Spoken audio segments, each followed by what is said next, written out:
स्वागत है। और ये वीडियो हमारी होने वाली है Indian tradition, culture and society के most important questions unit 1 full explanation. ठीक है, तो चलिए जल्दी से शुरू करते हैं इस सब्जेक्ट को, इस चैप्टर को। यूनिट 1 का नाम है society, state and polity in India. अब बात करते हैं origin and evolution of the state in ancient India. पुराने जमाने में, जैसे आज इंडिया में 28-29 स्टेट्स हैं, ठीक है, इस तरीके से पहले जैसे इंडिया ही एक स्टेट हुआ करता था। ठीक है, इंडिया का नाम अपनी तरफ से रख दिया था किंगडम्स ने। ठीक है, उस तरह से एक पूरा रशिया एक तरीके का स्टेट हुआ करता था पुराने जमाने में। तो वो कैसे, मतलब स्टेट फॉर्मेशन कैसे आया सामने, कि क्यों स्टेट को डिवाइड किया गया। ठीक है, चलिए, तो greatest issues in political science, ये पॉलिटिकल साइंस का सबसे बड़ा इशू रह चुका है। मतलब कि स्टेट आना जरूरी है, क्यों जरूरी है वो आगे देखते हैं। Ancient Indian thinkers Bhishma, Narada, Kautilya, Brihaspati, Kamandaka. तो इनको याद करने का तरीका है बन के बीके। ठीक है, इनका नाम याद रख लेना, क्योंकि आप हर आंसर में इनको चेप सकते हो एंशिएंट इंडियन थिंकर्स के नाम से। ठीक है, भीष्म, नारद, कौटिल्य, बृहस्पति और कामंडका। अब गे 4 इंपॉर्टेंट थ्योरीज। तो इन 4-5 लोगों ने मिल करके 4 इंपॉर्टेंट थ्योरीज दी, जिनके बेसिस पे हम जानेंगे कि स्टेट कैसे फॉर्म हुआ। ठीक है, अब बात करते हैं इवोल्यूशनरी थ्योरी की। पहली थ्योरी हमारी इवोल्यूशनरी थ्योरी। ये oldest theory mentioned in Atharvaveda. Atharvaveda 4 वेद होते हैं। ठीक है, 4 वेद में से अथर्ववेद में इसका जिक्र है। ओल्डेस्ट थ्योरी, ये बहुत पुरानी थ्योरी है। ये कहती क्या है, the state is the result of evolutionary progress and it did not originate at a fix time. मतलब इनकी सीधा कहने का मतलब ये, ऐसा नहीं है कि एक दिन सभा बैठी, मीटिंग हुई और कहा गया कि नहीं अब स्टेट होना चाहिए, ऐसा नहीं है। जैसे जैसे जरूरतें पड़ती गई उस हिसाब से स्टेट फॉर्म हुए। जैसे सबसे पहले 2 ग्रुप्स अगर रह रहे हैं, ठीक है, तो उनमें अगर लड़ाई झगड़ा हो रहा है तो हाँ, वो अपना अलग किंगडम में रहेंगे, वो अपना अलग किंगडम में। सोर्सेस की बात हुई कि भाई कोई भी हमारे घर से पानी भर ले जा रहा है, हमारे घर का अनाज उठा ले जा रहा है, तो इसलिए स्टेट की फॉर्मेशन होगी कि वो यहां नहीं आ सकते, हम वहां नहीं जा सकते। तो समझना इंपॉर्टेंट फैक्टर्स विच कॉन्ट्रीब्यूटेड। तो कौन कौन से फैक्टर्स थे, देखो, फैमिली रिलेशनशिप। तो जिसकी फैमिली जैसी है ना, जो अगर हमारी फैमिली है, हम जैसे मान लो कोई भी है, मिश्रा है, ठीक है, मिश्रा में क्या है कि मिश्रा फैमिली अलग रहेगी, ब्राह्मण फैमिली अलग रहेगी, और फिर जो सिंह वाली फैमिली है वो अलग रहेगी। इस तरीके से शुक्ला फैमिली, समझ रहे हो ना, कि सबका पार्टीशन, जैसे उनकी फैमिली कितनी बड़ी होगी, है ना। एक फैमिली को देखोगे तो पूरा गांव बसा होता है एक फैमिली में, पूरे गांव में एक फैमिली बसी हुई होती है। मतलब कहते हैं हमारे दादा हैं, वो हमारे चाचा हैं, वो हमारे पड़ोसी भी हमारे दादा हैं। ठीक है, और फिर रिलीजन के बेसिस पे अभी देखोगे, अगर गांव में देखोगे आप, नोटिस करोगे एक चीज, तो मुस्लिम्स अलग रहते हैं, हिंदूज अलग रहते हैं। ठीक है, ऑल्दो शहर में क्या है कि हिंदू मुस्लिम साथ में रहते हैं, आपके पड़ोसी मुस्लिम हो सकते हैं, मगर गांव में अगर आप नोटिस करोगे तो it is next to impossible कि आपका पड़ोसी मुस्लिम हो। हाँ, ये फैक्ट है। तो रिलीजन वाइज भी, कि हाँ, गांव को अगर डिवाइड किया जा रहा है तो इसे स्टेट को डिवाइड किया जाएगा कि इस स्टेट में हिंदूज रहेंगे, इस स्टेट में मुस्लिम्स रहेंगे। ठीक है, थर्ड है property and defence. Property and defence का सीधा मतलब है कि अपनी प्रॉपर्टी को सेव करने के लिए। ठीक है, अपनी प्रॉपर्टी को सेव करने के लिए। डिफेंस का मतलब है अपने लोगों को सेव करने के लिए, अपनी प्रॉपर्टी को सेव करने के लिए, समझे। तो प्रॉपर्टी एंड डिफेंस, जैसे ऐसा भी होता था कि किसी को कोई चीज की जरूरत पड़ी हो, सामने वाले के यहां से उठा ले आता था, है ना, बिना बताए उसे। तो उस केस में इस थर्ड वाले फैक्टर को लाया गया। फिर फोर्स एक ऐसा टॉपिक है, फोर्स मतलब आप जबरदस्ती किसी के स्टेट पे हमला करके उसको अगवा लो, ठीक है, उसको अपना बना लो। पॉलिटिकल कॉन्शियसनेस का मतलब है कि एक अच्छा से एक हायरार्की होगी कि भैया हम इनके अंडर काम करें, वो हमारे अंडर, तो काम जल्दी से रन करेगा, इकोनॉमी भी अच्छे से चलेगी उस स्टेट की, इसलिए भी पॉलिटिकल कॉन्शियसनेस आया। अब बात करते हैं फोर्स थ्योरी की। फोर्स थ्योरी क्या थी, ये सेकेंड थ्योरी थी। ठीक है, 4 थ्योरीज थी हमारी ओरिजिन ऑफ स्टेट की। तो हमारी दूसरे नंबर वाली थ्योरी है not given by Indian political thinkers. तो उनके नाम आप यहां लिख सकते हो, बन के बी के। ठीक है, कौन, भीष्म, नारद, कौटिल्य, बृहस्पति, कामंडका।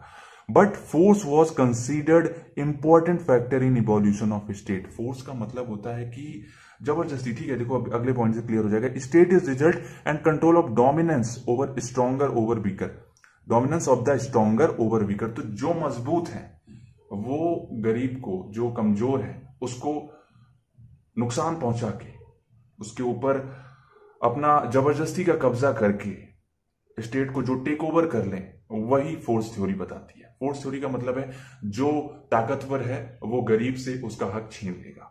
अब देखो क्या होता था, इसकी कहानी आपको सुनाता हूं। फोर्स थ्योरी में क्या होता था कि ए और बी दो ग्रुप हैं, ठीक है। ए और बी दो ग्रुप हैं पीपल्स के, ये दोनों साथ में चलते हैं, घूमते हैं, अपना रोम करते थे। अब इनके पास जो जानवर रहते थे, डॉग तो नहीं रहता था वैसे, काऊ, एलिफेंट, बुल, ठीक है। इनके पास भी काउस, बुल और एलिफेंट, ये तीनों जानवर इनके पास रहते थे। अब क्या हुआ, आपस में किसी एक में विवाद हो गया। ये इसका जो है, ये फ्रंट वाला, ये इसका लीडर है, ठीक है। और इसका लीडर ये है, एक काबिला है, समझ लो कि बी है, बी का लीडर ये है, ए का लीडर ये है। अब दोनों में कुछ बात विवाद हो गई, तो अब बी वाले की संख्या ज्यादा है, बी वालों ने हमला कर दिया इन पे, बी वालों ने हमला कर दिया इन पे, और ये सब मारे गए। और मारे गए क्या कह सकते हो कि एक को इनको मार दिया, मान लो इसके लीडर को इन्होंने खत्म कर दिया। तो अब ये जो ग्रुप है इस पे टेक ओवर कर गया। ये जो 4 लोग बचे, 4 लोग इनके अंडर में काम करेंगे, ठीक है। अब ये जो लीडर है जिसकी वजह से ये सब हुआ, इसको कल के नेता बना दिया जाता। नेता मतलब किंग, ठीक है। इसको किंग बना दिया है। दस force is the basis of state and state was created by Wars. तो ऐसा कहा जाता है कि फोर्स थ्योरी कहती है कि जो स्टेट फॉर्म हुए वो वॉर्स की वजह से फॉर्म हुए, ठीक है। और यही आगे चल के राजा बन जाता है, ठीक है, किंग। आई होप सो इतना क्लियर है। ये फोर्स थ्योरी का टॉपिक था। अब बात करते हैं मिस्टिकल थ्योरी की। मिस्टिकल थ्योरी वैसे नाम से लग रहा है जादुई, ठीक है। Most popular theory in ancient India, ये बहुत ही ज्यादा पॉपुलर थ्योरी थी एंशियंट इंडिया में। थ्योरी ऑफ डिवाइन और डिवाइन थ्योरी, इसका दूसरा नाम डिवाइन थ्योरी है, ठीक है। इसका दूसरा नाम आपका डिवाइन थ्योरी है। और इसमें कहा जाता है कि society is created by God and God sent king as his representative. ये जो सोसाइटी है ये भगवान के द्वारा बनाई गई है, और भगवान ने राजा को भेजा है as a representative of the society. और कई बार क्या था कि ये लोग इसी राजा को ही भगवान मान लेते थे, ठीक है। King is considered as God. अब किंग को गॉड ही कंसीडर करते थे, प्लस उसके पास पावर बनी रहे, उसके साथ कुछ बुरा ना हो, उसके लिए ये Vajpayee and the horse sacrifice, जिसको अश्वमेध यज्ञ कहते हैं, ये आपने रामायण में देखा होगा, जब राम जी ने अश्वमेध यज्ञ किया था और लौ और कुश ने उस घोड़े को पकड़ा था, तो वही यज्ञ है ये अश्वमेध यज्ञ, जिसमें हॉर्स का सैक्रिफाइस किया जाता है, ठीक है। और वो जिसके पास जाता था उससे लड़ झगड़ के उसका राज्य छीन लिया जाता था, ठीक है। अब criticise by western as well as Indian scholars, तो ये बहुत ही ज्यादा क्रिटिसाइज किया जाता था वेस्टर्न फिलॉसफी और इंडियन स्कॉलर्स के द्वारा भी। तो ये थी हमारी मिस्टिकल थ्योरी। मिस्टिकल थ्योरी भी इंपॉर्टेंट है, ठीक है। मतलब चारों थ्योरीज आपको पढ़नी है, और मैं बता दे रहा हूं आपको चारों थ्योरी। अब बात करते हैं कॉन्ट्रैक्ट थ्योरी। नाम से क्या लग रहा है, कॉन्ट्रैक्ट, कि भैया ये काम आपको करना है ना। कॉन्ट्रैक्ट बेसिस पे आपकी थ्योरी फॉर्म हुई थी। मोस्ट एक्सटेंसिवली डिस्कस्ड थ्योरी, ये बहुत ज्यादा डिस्कस्ड थ्योरी थी। Reference can be seen in Brahmanical text और अर्थशास्त्र ऑफ कौटिल्य। अगर इनकी आपको लगता है कि झूठ है तो आप सच्चाई के लिए ब्रह्मानिकल टेक्स्ट और अर्थशास्त्र में देख सकते हो, इनका जिक्र है। और many scholars accept only the Buddhist sources, हाँ बुद्धिस्ट सोर्सेस में भी इसका जिक्र है, ठीक है। मगर अब जो स्कॉलर्स थे वो इसलिए बुद्धिस्ट सोर्सेस को मानते थे क्योंकि उसमें clear cut account of contract theory है, उसमें घुमा फिरा के बातें नहीं, उसमें क्लियर कट थ्योरी है। और ब्राह्मणिकल टेक्स्ट में क्या था, कॉन्ट्रैक्ट के साथ साथ डिवाइन थ्योरी, जो आपने ऊपर मिस्टिकल थ्योरी पढ़ी, उसको भी मिक्स करके वो लोग बनाए थे। तो अब बात करते हैं कि ये थ्योरी स्टेट क्या करती है। तो it states that persons moral और political obligations are dependent on a contract और agreement among them to form the society in which they live. मतलब कि अगर आपको रहना है एक सोसाइटी में तो आपको एक कॉन्ट्रैक्ट बेसिस पे, मतलब सोसाइटी का फॉर्मेशन ही कॉन्ट्रैक्ट बेसिस पे हुआ हो, ये ऐसा इस थ्योरी का मानना है। तो ये चार थ्योरीज थी, इवोल्यूशनरी, फोर्स, मिस्टिकल और कॉन्ट्रैक्ट, जो बहुत इंपॉर्टेंट है, आपसे पूछी जाती हैं। आई होप सो ये आपको तैयार हो गई होंगी। ये नोट्स बहुत रिफाइन करके बनाया हूं मैं, तो इनको आप ले सकते हो, देख सकते हो। चलिए अब सेकंड क्वेश्चन पे आते हैं, important question. Kingship in ancient India. Kingship का मतलब होता है राजत्व, मतलब राज्य में जो राजा है वही kingship. Kingdom is equal to kingship, ठीक है। अब most important figure in body politic, तो किंग जो होता है, राजा होता है, वो बहुत ही ज्यादा इंपॉर्टेंट फिगर होता है। राजा के बिना राज्य अधूरा है। हेड और most important organ of state, तो जो किंग होता है, यहां पे किंग होना चाहिए था, किंग इज हेड और most important organ of state. तो जो मुखिया होता है वो आपका किंग होता है। सो ये पॉइंट भी क्लियर है। फंक्शन क्या है?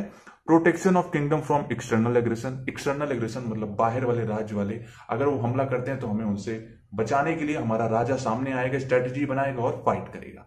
Secondly, protection of kingdom custom, ठीक है, protection of kingdom custom by internal force, मतलब ये नहीं कि अगर हिंदुइज्म ज्यादा है तो मुस्लिम को डिप्रेस कर दें, या मुस्लिम ज्यादा है तो हिंदुइज्म को डिप्रेस कर दें, उनके कल्चर को खा जाए, उनके ट्रेडिशन को खा जाए, ऐसा नहीं होना चाहिए, ठीक है। इसके लिए राजा एक्सटर्नल और इंटरनल दोनों जगह पर काम करता था। He protected purity of class and caste, वो कास्ट को प्रोटेक्ट करता था। कास्ट और क्लास को प्रोटेक्ट करने के साथ साथ फैमिली सिस्टम्स को भी प्रोटेक्ट करता था। हर एक घर को डिफेंस मिलेगा, एक तरीके से प्रोटेक्शन मिलेगा, ठीक है।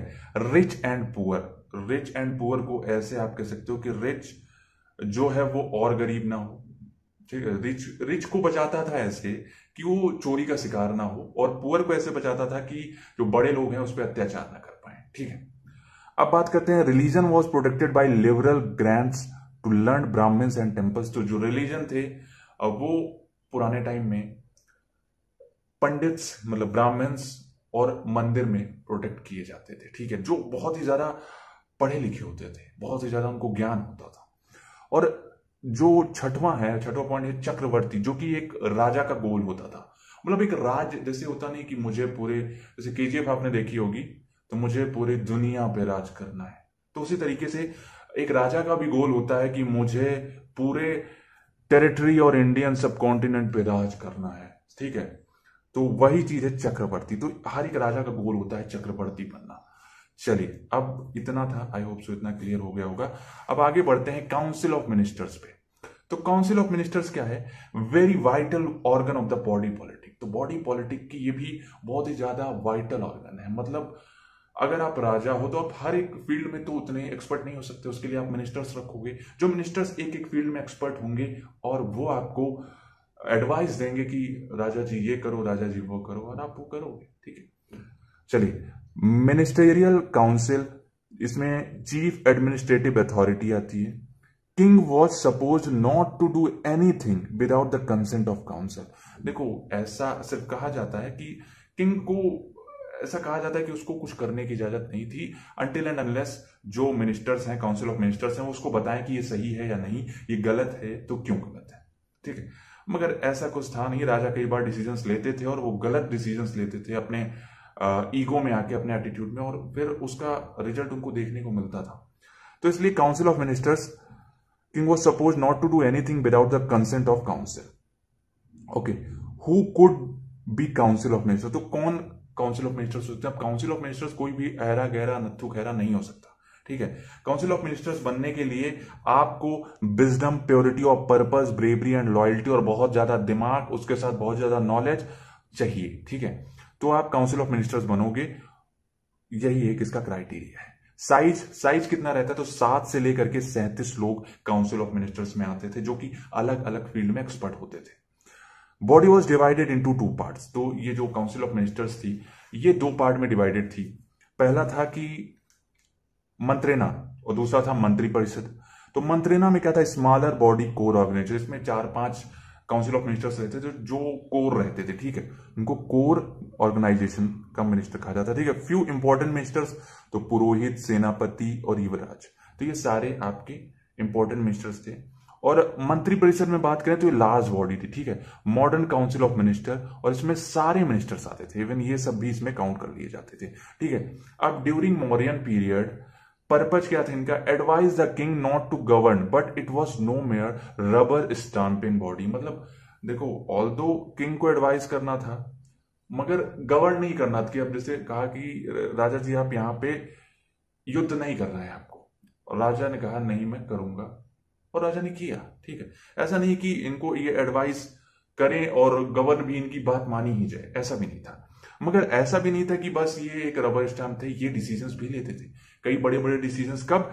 It might transact business in the Kings absence. अगर राजा कभी वैकेशन पे गया है, कहीं दूर राज्य घूमने गया है, शिकार करने गया है, और कोई बहुत बड़ा मुद्दा आता है, तो उसको काउंसिल ऑफ मिनिस्टर हैंडल कर सकते हैं। ठीक है, तो ये था हमारा काउंसिल ऑफ मिनिस्टर टॉपिक। अब बात करते हैं कौटिल्या सप्तंगा, द सेवन लैम्प्स। ठीक है, इसमें भाई साहब मैं आपको इतने चीजें बता रहा हूं, यहीं से क्लियर कर दूंगा, बट आपको पढ़ना है, ये क्वांटम से पढ़ना है। ठीक है, क्वांटम आपको देखना है इसके लिए, क्योंकि इसमें नोट्स नहीं लिखी, बट मैं समझा रहा हूं। जैसे स्वामी, जो कौटिल्य सप्तांगाज है, मतलब कि 7 लिम्स कौन कौन से होने चाहिए एक स्टेट में। तो पहला है स्वामी, स्वामी मतलब किंग। ठीक है, द रूलर। तो बिना स्वामी के संसार कहां चलेगा। ठीक है, तो स्वामी का होना बहुत जरूरी है, द रूलर, और उसके पास सबसे ज्यादा पावर्स होती हैं, वो बहुत ही ज्यादा पढ़ा लिखा होता है। और हाँ, एक और कंडीशन थी कि वो इसी धरती पे जन्मा हुआ हो, मतलब इसी राज्य में, दूसरे राज्य वाला नहीं हो सकता। ठीक है, और उसको बहुत ज्यादा नॉलेज होनी चाहिए उसके पास, मतलब कह सकते हो फाइटिंग स्किल से लेकर के एजुकेशनल स्किल्स तक हाई होनी चाहिए। ठीक है, तो ये कुछ पॉइंट्स हैं आपके इसमें। आमत्य, सेकंड पॉइंट है आमत्य। तो द मिनिस्टर, जो काउंसिल ऑफ मिनिस्टर्स आपने पढ़ा है, वही आमत्य में आ जाते हैं। और इसमें आपके जो आमत्य रहेंगे, इनका काम रहता है कि ये राजा को सजेशन दें, टैक्सेस कलेक्ट करें, और नए नए विलेज और सिटीज को बनाएं। ठीक है, डिफेंस को और स्ट्रॉन्ग करें। ठीक है, तो ये सारे पॉइंट्स इसमें आ जाते हैं आपके। जनपद, जनपद द पॉपुलेशन, मतलब हम लोग, जो प्रजा रहती थी। ठीक है, प्रजा जो रहती है वो आती है जनपद में। तो जनपद का क्या काम होता है कि वो एक तरीके से लॉयल होने चाहिए किंग की तरफ, हार्ड वर्किंग होने चाहिए, डिसिप्लिन होने, रिलीजियस होने चाहिए, और अपनी मातृभूमि के लिए अपनी जान दांव पे लगाने के लिए रेडी होने चाहिए। और उनको टैक्सेस भी हर वक्त सही टाइम पे देना है, और साथ ही साथ खुश रहना है, ऐसा माना जाता था एंशिएंट टाइम में। अब बात करते हैं दुर्ग। ये दुर्गा नहीं पढ़ा जाएगा, ठीक है, दुर्ग है। तो द फोर्टिफाइड कैपिटल्स, तो ये जो हमारा राज्य है, इसको फोर्टिफाइड कैपिटल्स, मतलब इतने सारे फोर्ट्स होने चाहिए यहाँ पे, जिससे हम अपने डिफेंस को और ज्यादा स्ट्रॉन्ग कर सकें। ठीक है, हिल्स, माउंटेन्स, डिजर्ट्स, और बड़े बड़े वाटर बॉडीज, सब कुछ होने चाहिए। ठीक है, और एक तरीके से garrison shoulders, store food grain, emergency. Fort का मतलब होता है कि आप कितना कलेक्शन कर रहे हो। ठीक है, उसके लिए आपके पास हथियार भी होने चाहिए, वो एक अच्छी जगह पे रखे होने चाहिए, और नए नए फोर्ट्स बनाते रहना है आपको। फिर कोष, कोष का मतलब होता है द ट्रेजरी। तो ट्रेजरी का मतलब होता है खजाना, जहां से वो राजा निकालता है ना, ये लो 100 मोहरें अपना इनाम, वही होता है फोर्ट, सॉरी ट्रेजर। तो ट्रेजरी का मतलब कि आपके पास जो ट्रेजरी होना चाहिए वो अच्छा खासा होना चाहिए। ये नहीं कि आप लुटा के बैठे हुए पूरा, और जैसे लोगों की सैलरी देनी होगी, है ना, आपको काउंसिल ऑफ मिनिस्टर की सैलरी देनी होगी, नए नए इंफ्रास्ट्रक्चर बनाने होंगे, तो उस केस में आपका ट्रेजरी फुल होना चाहिए। और इसको आप इंक्रीज करने के लिए टैक्सेशन और जो दूसरे एनिमी स्टेट्स हैं उन पे हमला करके उनको लूट सकते हो। ये वैलिड था, ये लीगल था। ठीक है, अब बात करते हैं दंड। तो दंड हमारी आर्मी होती है, और आर्मी को रेगुलर होना चाहिए। ठीक है, लार्ज होना चाहिए, डिसिप्लिन होना चाहिए, और वेल ट्रेन्ड होना चाहिए। और जो सोल्जर्स होते हैं उनको उन्हीं फैमिली से रिक्रूट करना चाहिए जिनका मिलिट्री बैकग्राउंड रहा हो। ठीक है, क्योंकि वो कहते हैं ना कि बाप का खून बेटे में, तो उसी तरीके से। और राजा ये भी इंश्योर करता था कि उसकी फैमिली का फुल अच्छे तरीके से ख्याल रखा जाए, उनको सैलरीज मिले, उनको प्रोटेक्शन मिले, और उनको अदर अलाउंसेस भी मिले। तो ये आपका डन में आ जाता है। और लास्ट है मित्र, जिसका मतलब है एलाई एंड फ्रेंड। तो एक जीवन में फ्रेंड की कितनी इंपॉर्टेंस है वो आप सभी अच्छे से जानते हैं। तो फ्रेंड की इंपॉर्टेंस यही रहती थी उस टाइम पे कि एक तरीके से जब भी वो इमरजेंसी में हो उनके मित्र, तो उनको, तो जब भी लड़ाई होती थी तो फ्रेंड्स आ जाते थे। ठीक है, और साथ ही साथ इनको गिफ्ट्स और सरप्राइजेस भेजते रहना था, ताकि इनकी फ्रेंडशिप हमेशा अच्छी रहे। और साथ ही साथ फ्रेंडशिप से जो कह सकते हो कि फॉरेन ट्रेड व्यू पॉइंट है वो मजबूत होता था। तो ये कुछ आपके पॉइंट्स हैं जो कि इसमें आते हैं। और अगला क्वेश्चन है आपका, अब नेक्स्ट क्वेश्चन पे चलते हैं, society in ancient India and पुरुषार्थ। तो जैसा कि हम जानते हैं कि हमारे सोसाइटी में 4 वर्ण होते हैं, जैसे ब्राह्मण, क्षत्रिय, वैश्य, शूद्र, ठीक है। तो ये 4 वर्ण होते हैं। Life of individual divided in 4 stages, जो कि आप आगे पढ़ने वाले हो, जिसको आश्रमास भी कहते हैं, ठीक है। The purpose of life was to attain 4 goals. तो हर एक चीज 4 है, ठीक है। तो 4 गोल्स, और जिनको हम पुरुषार्थ कहते हैं।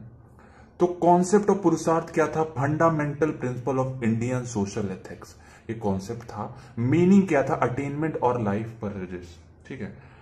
और 4 पुरुषार्थ की बात करते हैं कि कौन कौन से होते हैं। तो नंबर 1 पे होता है आपका धर्म। धर्म आपका रिलीजन नहीं, ठीक है। यहाँ पे हिंदू मुस्लिम वाला धर्म नहीं, बल्कि यहाँ पे धर्म वो होता है कि आप एक्चुअल कि आपके जीवन का उद्देश्य क्या है। धर्म कहते हैं ना कि ये मेरा धर्म है। जैसे हम किसी की हेल्प करते हैं और बोलता है यार आप क्यों हेल्प कर रहे हो, तो मेरा धर्म है, मेरा फर्ज है। तो वो धर्म, वो फर्ज, ठीक है। तो सुप्रीम ऑफ पुरुषार्थ, मतलब जो पुरुषार्थ के 4 में से नंबर 1 पे सुप्रीम है। इसको बहुत ज्यादा इंपॉर्टेंस दी जाती है, क्योंकि इसके बिना इंसान की लाइफ अधूरी है। धर्म बहुत बड़ा रोल प्ले करता है। सेकंड है truth, right way of living. तो हम बात कर रहे थे truth, right way of living. तो ये सत्य है, जीवन जीने का तरीका है। तो इसमें क्या है? Being conscious in your actions, words and thoughts. आपको अपने एक्शंस के प्रति कॉन्शियस रहना है कि आप अनजाने में भी किसी का गलत ना करें, ठीक है। सेकंड है वर्ड्स, आप जो बोल रहे हैं उस पर आपका ध्यान होना जरूरी है। थर्ड है आपके थॉट्स, आपके विचार कैसे हैं, किसी दूसरे के प्रति आप कितना अच्छा सोचते हैं और कितना बुरा सोचते हैं। अब आगे बात करें तो having compassion and sensitivity to needs of others, मतलब जो दूसरे हैं उनके प्रति भी हमारा बिहेवियर अच्छा होना चाहिए। उनके जो जरूरतें हैं, उनको जो हेल्प चाहिए, वो हमें हमेशा करते रहना चाहिए।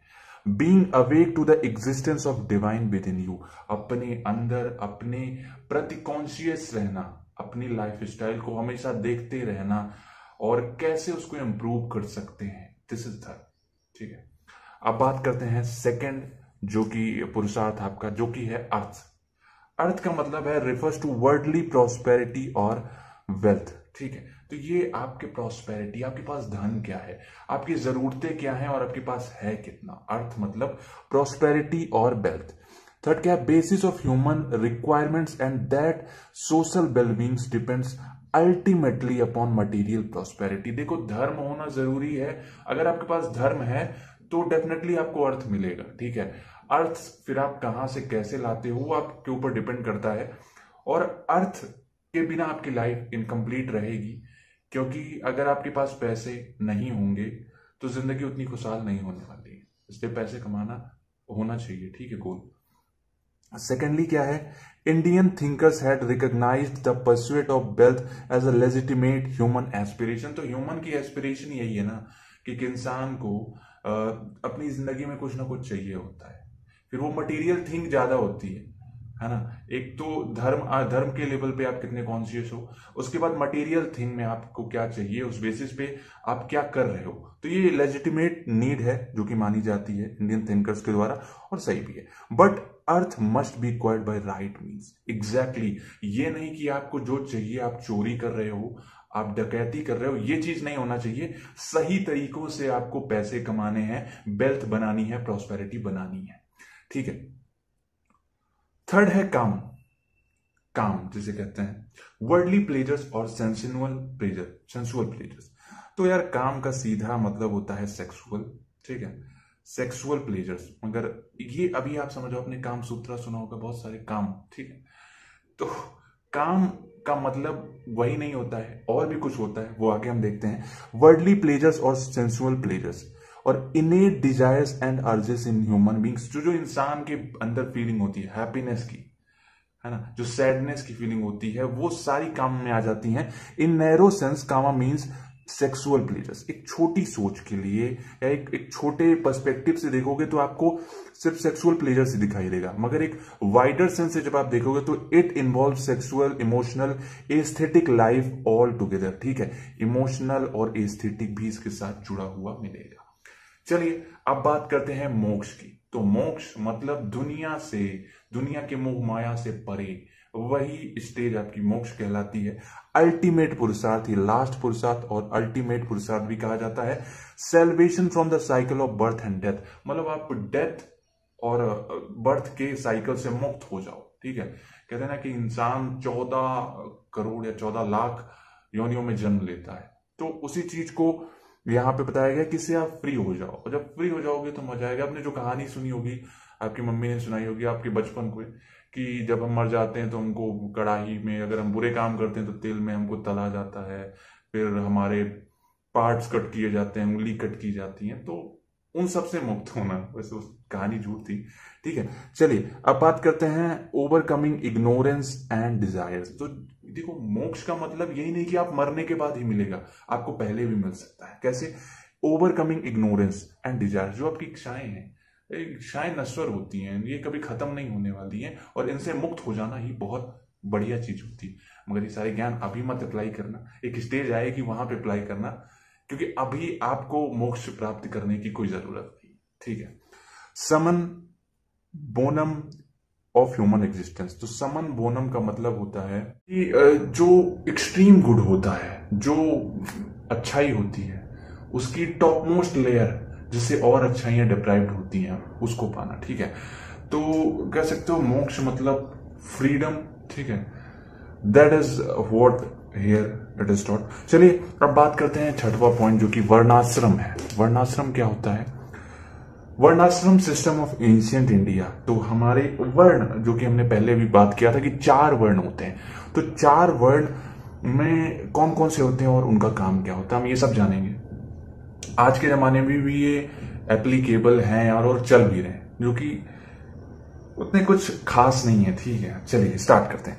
तो पहला है ब्राह्मण्स। ब्राह्मण्स क्या होते हैं?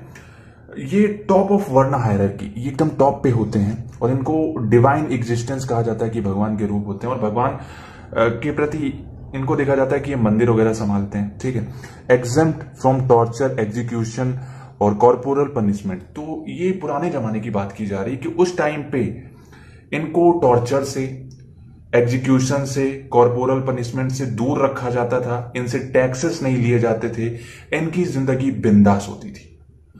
ओके, और चौथे पॉइंट की बात करें फंक्शंस, तो इनका फंक्शन क्या थे? इनके फंक्शन क्या थे? पहली चीज मंदिर को संभालना, जिसमें इनको लर्निंग करानी है, टीचिंग करनी है और प्रीस्टहुड करना है। प्रीस्टहुड का मतलब पादरी, जो कि चर्च में होते हैं बट मंदिर में हमारे पंडित लोग होते हैं, तो वही चीज है, उस चीज को यहां पे एम्फेसाइज किया गया है। अब क्षत्रिय की बात करते हैं, तो क्षत्रिय में कौन कौन आते हैं और क्या होता था? तो ये रूलिंग क्लास थी। रूलिंग क्लास मतलब जो राजा महाराजा होते थे वो इसमें आते थे। ठीक है, और सेकेंडली बात होती है represent heroism, courage and strength. तो भाई जब कहते हैं कि सिंह जो होते हैं, ठाकुर जो होते हैं, हीरो होते हैं यार, वो बिल्कुल हीरो हैं। जितने ठाकुर हैं, जितने ठाकुर ये वीडियो देख रहे हैं ना, तुम हीरो हो यार। ठीक है, और represent heroism, courage and strength.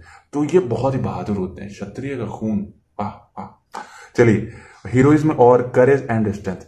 Duty, तो इनकी ड्यूटी रहती थी प्रोटेक्शन, इंटरनल एंड एक्सटर्नल। वही जो राजा का काम रहता था। इंटरनल मतलब कि बीच में किन्हीं 2 धर्मों के बीच में युद्ध ना हो रहा हो, किन्हीं 2 धर्मों के बीच में लड़ाई ना हो रही है, उससे बचाना। और साथ ही साथ एक्सटर्नल, अगर कोई बाहर से हमला कर रहा है तो उसको मिट्टी में मिलाना इनका काम था। Had right to possess arms, तो ये ऐसे हैं जिनके पास हथियार होते थे, आज भी होते हैं यार। ठीक है, और बस इतना ही कुछ है इसमें। अब बात करते हैं वैश्य। तो वैश्य कौन होते हैं? Trading and commercial class. ये ऐसे लोग होते हैं जो ट्रेडिंग में इन्वॉल्व होते हैं, कॉमर्शियल क्लास में इन्वॉल्व होते हैं, जो बिजनेस करते हैं। ठीक है, possess expert knowledge of jewels, metals, clothes, thread, spices, perfumes. तो इनको जो नॉलेज है इन सारे फील्ड में, मतलब सोने चांदी, मेटल, क्लोथ, थ्रेड, स्पाइसेस और परफ्यूम्स बहुत होता है, और इनको लास्ट में एंशिएंट इंडियन बिजनेसमैन के नाम से भी जाना जाता है। चलिए अब लास्ट वाले की बात कर लेते हैं कि शूद्रास कौन लोग थे और वो क्या थे? तो शूद्रास जो थे at the bottom of hierarchy, इनको सबसे निचले वाले स्थान पे रखा जाता था और इनका काम रहता था कि ये तीनों वर्णास को सर्व करें, ठीक है।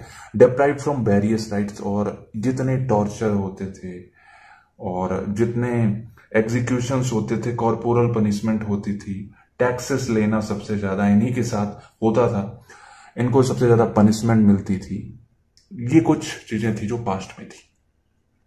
अब बात करते हैं हम लोग 7वें क्वेश्चन की, जो कि आश्रम और स्टेजेस ऑफ लाइफ। तो ये क्वेश्चन आपको थोड़ा सा भयंकर लग सकता है, वैसे आसान है यार, मतलब मैं हूं ना। तो इंडिविजुअल क्या है, 100 ईयर्स, पहले ऐसा माना जाता है कि एक इंसान, एक इंडिविजुअल 100 साल जीता है। 100 में से उसके पार्ट को हम लोग 25 25 25 25 में हम लोग डिवाइड करते हैं, 4 25 में, तो वो 100 हो जाती है। तो पहले 25 साल वो उस स्टेज को हम कहते हैं ब्रह्मचर्य स्टेज, मतलब स्टूडेंटशिप।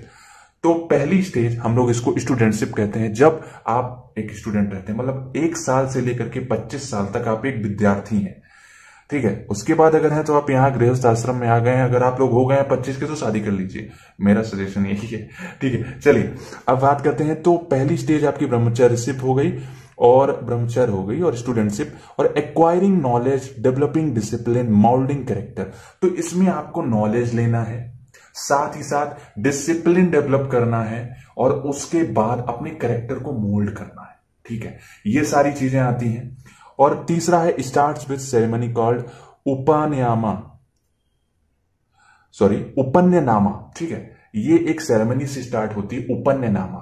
तो उपन्यनामा में क्या रहता था, आपको एक थ्रेड पहनाया जाएगा और उस बेसिस पे, उसको थ्रेड सेरेमनी भी कहते हैं, ठीक है। और उसके बाद आप एक स्टूडेंट हो जाते हो। अब बात करते हैं हम लोग चौथा पॉइंट, जो कि है ब्रह्मचारिणा student at home of his teacher. तो ये यहाँ पे आप ब्रह्मचारिणा हो जाते हो और आपको गुरुकुल जाना पड़ेगा, जहां पे गुरु रहता है, मतलब student at home of his teacher. तो टीचर के घर में ही, घर मतलब जो गुरुकुल रहता है, वहीं पे आप एक स्टूडेंट के भांति वहां पे शिक्षा ग्रहण करोगे, ठीक है। चलिए अब बात करते हैं हम लोग सेकेंड 25 ईयर्स की, जब जिसका नाम है गृहस्थ आश्रम। गृहस्थ आश्रम, तो गृहस्थ आश्रम इसको हम कहते हैं कि स्टेज ऑफ हाउस होल्डर।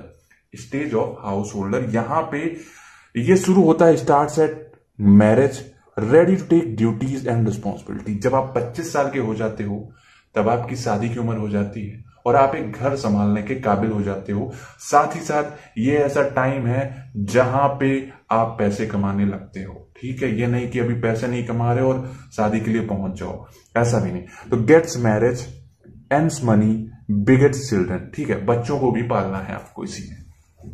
तो ये आपका 25 से 50 हो जाएगा, आप वहां पे अच्छे तरीके से लिखना, ठीक है। ये 1 से 25, 25 से 50। और pursues artha and kama within the limits of dharma. तो अर्थ मतलब वेल्थ और कामा मतलब sexual pleasures with emotional and aesthetics. तो ये सारी चीजें आपकी कामा में आ जाती है with in the limits of dharma. तो धर्म की लिमिट में रहते हुए आपको ये दोनों चीजें प्राप्त करनी है। चलिए अब थर्ड वाले की बात कर लेते हैं। तो थर्ड 25 ईयर्स, जो कि आपका 50 से 75 शुरू होता है, वो होता है वानप्रस्थ आश्रम, जो कि रिटायरमेंट फ्रॉम लाइफ। मतलब 50 तक आपने जी लिया अच्छे से, 50 से 75 आपको रिटायरमेंट ले लेनी है। किससे? Discharge all duties as a householder, enters vanaprastha stage. मतलब आपको एक गृहस्थ जीवन को छोड़ करके वानप्रस्थ में एंटर करना है। और इसमें क्या है? Dedicates himself to life of spiritual contemplation. वैसे आज के अगर टाइम में देखोगे तो स्पिरिचुअल आज भी चल रहे हैं, मतलब वो आपके फर्स्ट 25 ईयर्स में भी सिखाए जाते हैं। और यहां पे आपको टोटली, है ना, 50 से 75 के बीच में आपको टोटली स्पिरिचुअल कंटेम्पलेशन में जुड़ जाना है। ऐसा था उस टाइम का जीवन। Leaves his home, goes to forest to become hermit. Hermit मतलब साधु, ठीक है। तो अपना घर छोड़ करके, त्याग करके फॉरेस्ट चला जाता था और वहां पे एक तपस्वी बन जाता था, ठीक है। तो ये आपके 50 से 75 के बीच में है। और लास्ट वाला अगर हम लोग देखें, फोर्थ 25 ईयर्स, जो कि आपका 75 से 100 के बीच में आता है। अगर इतने दिन आप जिंदा रहते हो तो बहुत ब्लेस्ड हो यार आप। मुझे नहीं लगता इतना आज के टाइम पे, I think 80 is the last time, ठीक है, जहां पे आप निपट जाओगे। 80 से पहले पहले जो जीवन जीना है आप जी लेते हो। और फोर्थ जो कि 25 ईयर्स, ये होता है संन्यास आश्रम। मतलब अब आपको तपस्वी वाला जीवन भी छोड़ देना है, संन्यास ले लेना है हर एक चीज से। स्टेज ऑफ रिनंसिएशन और लास्ट स्टेज ऑफ लाइफ और उसके बाद लीव्स हिज हर्मिटेज, मतलब अपना साधु पना छोड़ के, अपना तपस्वी जीवन छोड़ करके, and becomes a homeless wanderer, मतलब आप फिर भटकते रहो, ठीक है, इस पूरी धरती पे, इस पूरी दुनिया में कहीं भी घूमते रहो बिना घर बार के। और साथ में sannyasi aspires and acts to attain liberation only, तो अब अल्टीमेट गोल इसका लिबरेशन रह जाता है और उसको से अचीव करना रहता है। तो ये भी क्वेश्चन आई होप सो आपको समझ में आया होगा। और अब बात करते हैं 8वां क्वेश्चन, जो कि हमारा है मैरिज इन एंशिएंट इंडिया। तो पुराने जमाने में विवाह कैसे होते थे, बहुत ही इंपॉर्टेंट टॉपिक होने वाला है, बहुत ही आप लोग एक्साइटेड हो गए इस टॉपिक के लिए। चलिए शुरू करते हैं। तो वेरी इंपॉर्टेंट संस्कार इन एंशिएंट इंडिया, ये एक संस्कार माना जाता था जो कि बहुत ज्यादा इंपॉर्टेंट है। क्यों? क्योंकि इसके 3 मेन पर्पस है। पहला, प्रमोशन ऑफ रिलीजन, रिलीजन को प्रमोट करना है। अगर आप हिंदू हैं तो आप हिंदू वाले से शादी करेंगे और रिलीजन को प्रमोट करेंगे। अगर आप मुस्लिम हैं तो मुस्लिम से शादी करेंगे और रिलीजन को प्रमोट करेंगे। अगर आप सिख हैं तो सिख से शादी करेंगे, और आप इंटरकास्ट भी कर सकते हो, बट यहां पे रिलीजन को प्रमोट करना है, ठीक है। सेकंड क्या है? प्रोगेनी, आपके क्वांटम में प्रोगेंसी दिया गया है जो कि गलत है। Progeny continuation of family line और कुला, तो प्रोगेनी का मतलब होता है बाप बनने वाली खुशी, ठीक है, बाप या मां बनने वाली खुशी, उसको हम लोग प्रोगेनी कहते हैं। और कंटिन्यूएशन ऑफ फैमिली लाइन और कुला, तो फैमिली लाइन जो है, कुल आगे बढ़ते रहना चाहिए। मतलब आप अभी अगर आप मौर्य हो, ठीक है, तो मौर्य वंश में अभी आप हो, आपके बाद जो है आपका बेटा रहेगा, उसके बाद उसका बेटा रहेगा, मतलब कंटिन्यूएशन ऑफ कुल, आपकी क्या कहते हैं उसे, पीढ़ी को आगे बढ़ते रहना है। और फिर रति और सेक्सुअल प्लेजर, तो ये जब होगा तभी सेकंड पॉइंट होगा, ठीक है। चलिए अब इस पे ज्यादा डिस्कशन नहीं होगा। चलिए अब बात करते हैं थर्ड, 8 फॉर्म्स ऑफ मैरिजेस। तो 8 फॉर्म्स कौन कौन से होते हैं? प्रजापत्य विवाह, असुर विवाह, पैसच, अरे यार अजीब अजीब नाम है, पैसचा विवाह, अर्स विवाह, ब्रह्म विवाह, दैव विवाह, गंधर्व विवाह और राक्षस विवाह। तो ये 8 याद कर लेना है। याद करने के लिए भाई साहब जब आप शादी करोगे तो आपका बच्चा होगा, और बाय डिफॉल्ट अगर आपने सिगरेट तो नहीं, आप थोड़ा गरीब हो, आप वो 3 रुपए वाली वो जो बीड़ी आती है, सईद बीड़ी, आप वो खरीदते हो और पीते रहते हो, ठीक है। तो एक दिन क्या हुआ, आपने पैंट वाली पॉकेट में रखा और आपका बेटा वहां था, उसने देखा कि पापा के पैंट से बीड़ी गिरने वाली है। उसने कहा पापा बीड़ी गिर रही, ठीक है। तो उस तरीके से याद कर लो, पी से आपका प्रजापत्य हो गया, ए से असुर हो गया, पी से पैसच हो गया, ए से अर्स हो गया, बी से ब्रह्म हो गया, डी से दैव हो गया, और जी से आपका गंधर्व हो गया, और आर से आपका राक्षस हो गया। तो समझ लेना, आप अपने बच्चे के नाम से याद रखिएगा, पापा बीड़ी गिर रही। तो ये आपके 8 टाइप के विवाह हो गए। और अब बात कर लेते हैं लास्ट। हाँ, मेरा एक और सजेशन है, जो पुराना टॉपिक है, जो हमने 8 टाइप्स ऑफ मैरिजेस पढ़ी, उनको आप एक बार पूरा उसमें से पढ़ लेना, क्योंकि वहां से क्लियर हो जाएगा। उसमें बहुत छोटे छोटे लाइनें दी हैं, इसीलिए उसको डिस्कस नहीं किया। वहां पे अगर आप नाम भी लिख दोगे तो काफी ज्यादा अच्छा इंप्रेशन पड़ेगा। चलिए 4 क्लास क्लासिफिकेशन की बात करें तो ये अबुल फजल में और एन की अकबरी, ठीक है, एन ई अकबरी, इन दोनों में आपको इसका जिक्र मिलेगा।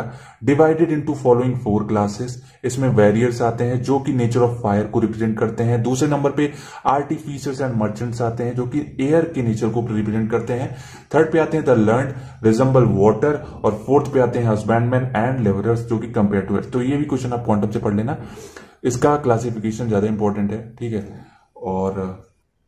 और ट्रिक की अगर बात करें तो ट्रिक आपकी यहां पे हो जाएगी WHAT, ठीक है, व्हाट, वेरियर, H से हस्बैंडमैन वाला टॉपिक, और A से आपका आर्टिफिशियल, और T से द लर्न्ड, ठीक है। तो चलिए अब बात कर लेते हैं हम लोग लास्ट क्वेश्चन की, जो कि इंपॉर्टेंट हो सकता है इस पर, ठीक है। स्लेवरी इन एंशिएंट इंडिया, तो कौन कौन से मतलब स्लेवरी होती क्या थी? तो स्लेवरी का अगर सीधा सिंपल पूछा जाए मतलब क्या होता है, तो दास वो लोग होते हैं जिनका काम होता है फिनिश और टर्मिनेट समथिंग, जिनका काम ही होता है काम को खत्म करना, ठीक है, उनको दास कहा जाता है। Associated with slaves because their work was to finish various jobs, यही पॉइंट है। Considered as object, listed as gift items, तो बहुत ही दुर्गति होती थी इनकी। पुराने जमाने में इनको बंधक बना के रखा जाता था, इनसे काम करवाया जाता था, इनको बिना पगार दिए, हाँ हालांकि खाना वगैरह दिया जाता था, बट वो भी कुछ खास नहीं, ठीक है। स्लेवरी वाली life is the hardest life. फिर अगर आप कोई एक पंछी को पिंजड़े में कैद करके रखेंगे तो उससे बेटर कोई नहीं जानता है। कंसिडर्ड एज ऑब्जेक्ट, इनको ऑब्जेक्ट की तरह रखा जाता था और लिस्टेड एज गिफ्ट आइटम्स। जब भी बड़े बड़े राज्यों में इनका आदान प्रदान होता था कि जैसे कुछ उनके कोई फंक्शन है तो 100 स्लेव्स को, 100 दास को उनको भेज दिया जाता था कि वहां पे काम करेंगे, ठीक है। कई बार इनको वॉर से कैप्चर किया जाता था, तो वही चीजें होती। और सबसे बुरी बात यह थी कि स्लेव में कोई नहीं बचता था, उससे उसमें छोटे बच्चे भी रहते थे, औरतें भी रहती थी और बूढ़े बड़े सब रहते थे, ठीक है। अब बात करते हैं वर्क। तो domestic course also helpers for agriculture, तो इनका काम रहता था घर के काम में हेल्प करना, साथ ही साथ एग्रीकल्चर में भी हेल्प करना। Lower positions than even the Shudras, तो जो शूद्र थे उनसे भी इनकी पोजीशन नीचे थी। मतलब उस इंसान का जीवन ही नहीं है यार जो किसी दूसरे की गिरफ्त में है, ठीक है। तो वही चीज है।